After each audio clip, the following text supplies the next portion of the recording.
Be sure to read and follow the safety guidelines to protect your computer from potential damage and ensure your personal safety.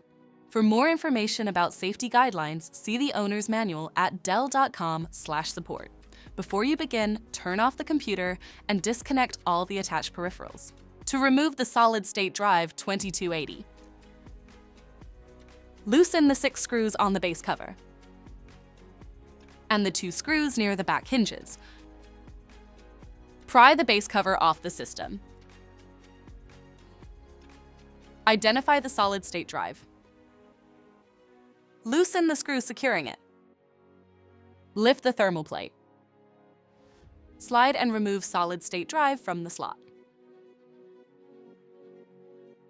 To reinstall the solid-state drive 2280, slide the solid-state drive into the slot.